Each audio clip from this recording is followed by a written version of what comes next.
Hi friends, అందరికీ నమస్కారం. మీరు చూస్తున్నారు గని ఇంటర్నెట్.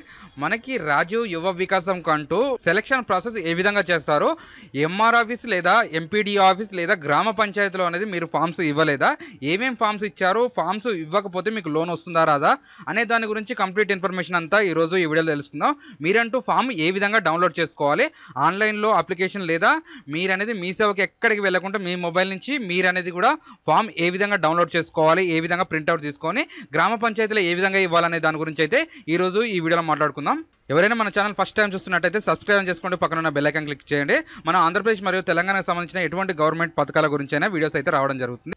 ఇంకా లేట్ చేయకుండా వీడియోలకు అనేది వెళ్ళేద్దాం. మీరంటూ ఒక లైక్ చేయండి. లైక్ చేయడం ద్వారా ఇలాంటి ఇన్ఫర్మేషన్ వీడియోస్ అనేది రావడం జరుగుతుంది కాబట్టి లైక్ అనేది ఫస్ట్ మీరు అనేది ఇటువంటి దరఖాస్తులు ఏమేమి దరఖాస్తులు ఇవ్వాలనే దాని గురించి అయితే మాట్లాడుకుందాం. మీ సేవ దరఖాస్తు అంటే మనం ఆన్లైన్ అప్లికేషన్ చేసుకున్న ఫామ్ అనేది, next Aadhaar card, ration card, voter ID card, income certificate ఉన్న వాళ్ళు ఇన్కమ్ సర్టిఫికేట్ పెట్టండి లేదా రేషన్ కార్డు అనేది పెట్టండి. నెక్స్ట్ కుల ధృవీకరణ పత్రం జిరాక్స్ ఉండాలి. నెక్స్ట్ మీరు ఏమైనా చదువుకున్నది ఉంటే మాత్రం విద్యా అర్హత పెట్టాలి. బ్యాంక్ అకౌంట్ బుక్ కూడా జిరాక్స్ పెట్టాలి. వీటితో పాటు మీరు ఒక పాస్పోర్ట్ సైజ్ ఫోటో అనేది కూడా ఒకటి అనేది మీరు దరఖాస్తు ఫామ్ కు పెట్టాలి. ఇప్పుడు ఫామ్ ఎలాగ డౌన్లోడ్ చేసుకోవాలనే దాని గురించి ఈజీ ప్రాసెస్ లో చెప్పుకుందాం. అప్లికేషన్ చేసుకున్నప్పుడు కొంతమందికి అనేది మెసేజ్ రావడం అయితే జరిగింది, కొంతమందికి అనేది మెసేజ్ రాలేదు. మెసేజ్ వచ్చిన వాళ్ళకి ఇక్కడ బెనిఫిటరీ ఐడి ఉంటుంది. ఈ ఐడి ద్వారా అయితేనే డైరెక్ట్ డౌన్లోడ్ చేసుకోవచ్చు. లేదంటే మీరు మండలం లేదా మీ మొబైల్ నెంబర్ లేదా రేషన్ కార్డు నెంబర్ ద్వారా అనేది మీరు అనేది డౌన్లోడ్ చేసుకోవచ్చు. ఆ ప్రాసెస్ గురించి చూసుకుందాం. ముందుగా గూగుల్కి వెళ్ళేసిన తర్వాత TGOBMMS అనేది టైప్ చేయండి. ఈ విధంగా అయితే రావడం జరుగుతుంది. మీరు ఫస్ట్ ఆప్షన్ అనేది సెలెక్ట్ చేసుకుంటే మాత్రం మీ కాడ అంటే మీ దగ్గర ఖచ్చితంగా అయితే మీకు అప్లికేషన్ నెంబర్ అనేది మీకు మెసేజ్లో ఉన్నది, ఆ నెంబర్ అయితే ఉండాలి. మీకు ఈ బెనిఫిటరీ ఐడి, ఆధార్ నెంబర్ అనేది ఎంటర్ చేసుకుంటే ఈ విధంగా రావడం జరుగుతుంది. కొంతమందికి బెనిఫిట్ ఐడి ఏ విధంగా ఉందనేది తెలియదు. మన నెక్స్ట్ అది ఆ బెనిఫిట్ ఐడి లేని వాళ్ళు ఎలా డౌన్లోడ్ చేసుకోవాలనే దాని గురించి చూసుకుందాం. మీరు అనేది ఫస్ట్ ఆప్షన్కి వెళ్ళొచ్చిన తర్వాత ఇక్కడ click heart to main website అని ఉంటుంది, అదనేది క్లిక్ చేసుకోండి. అది క్లిక్ చేసిన తర్వాత మనకి అనేది ఇంటర్ఫేస్ ఈ విధంగా రావడం జరుగుతుంది. ఇక్కడ డౌన్లోడ్ అప్లికేషన్ ప్రింట్అవుట్ అని ఉంటుంది. ఈ ప్రింట్అవుట్ అనేది కూడా మీరు క్లిక్ చేసుకోవాలి. క్లిక్ చేసుకున్న తర్వాత మనకు అనేది ఇంటర్ఫేస్ రావడం జరుగుతుంది. ఈ విధంగా రావడం జరుగుతుంది. ఈ విధంగా వచ్చిన తర్వాత మీకు ఇక్కడ స్కీమ్స్ టైప్ అని ఉంటుంది. ఇక్కడ మీరు సెలెక్ట్ చేసుకోవాలి. ఫస్ట్ ఆప్షన్ అనేది సెలెక్ట్ చేసుకోండి.